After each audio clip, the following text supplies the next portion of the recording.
पेठ तालुक्यातील मोहा चापडा येथे शेतातील जनावरांच्या गोठ्यातील वासरावर बिबट्यानं हल्ला करत त्याला ठार केलं। घराच्या ओट्यावर झोपलेल्या आणि पाहुणी म्हणून मामाकडे आलेल्या मुलीवर हल्ला करत तिच्या मानेला धरून फरफटत बिबट्या नेत असताना मुलीच्या मामानं आरडाओरडा करत शर्थीचे प्रयत्न करून बिबट्याच्या तावडीतून मुलीची कशीबशी सुटका केली आहे। मुलीच्या मानेवर खोलवर जखमा होऊन रक्तस्राव झाला। तिला तातडीनं पेठ ग्रामीण रुग्णालयात उपचारासाठी दाखल करण्यात आलं होतं आणि त्यानंतर अधिक उपचारासाठी नाशिक जिल्हा रुग्णालयात पाठवण्यात आलंय।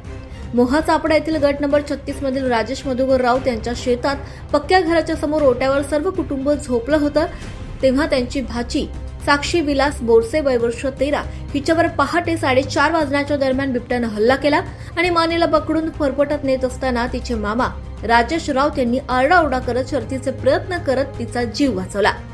बिबट्या मुलीला खाली टाकून तसाच त्यानं पळ काढला। तर दुसऱ्या घटनेत पेठ तालुक्यातील उंबरपाडा येथील शेतातील घरात पहाटेच्या दरम्यान पुत्रावर हल्ला करत त्याला ठार केलं, तर घरातील आनंदी किसन राऊत यांच्यावर देखील झडप मारून किरकोळ जखमी केलं।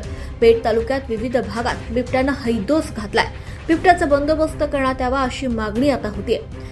पेठ तालुक्यात अशा घटना वारंवार घडत असून बिबट्याचा बंदोबस्त करण्यात वन विभागाला अपयश येत असल्याचं चित्र समोर आहे। त्यामुळे आता वन विभागानं ठाम भूमिका बजावली पाहिजे, अन्यथा वन विभागाच्या विरोधात तीव्र आंदोलन करण्यात येईल असा राष्ट्रवादी काँग्रेस शरद पवार गटाचे पेठ तालुका अध्यक्ष गिरीश गावित यांनी इशारा दिलाय।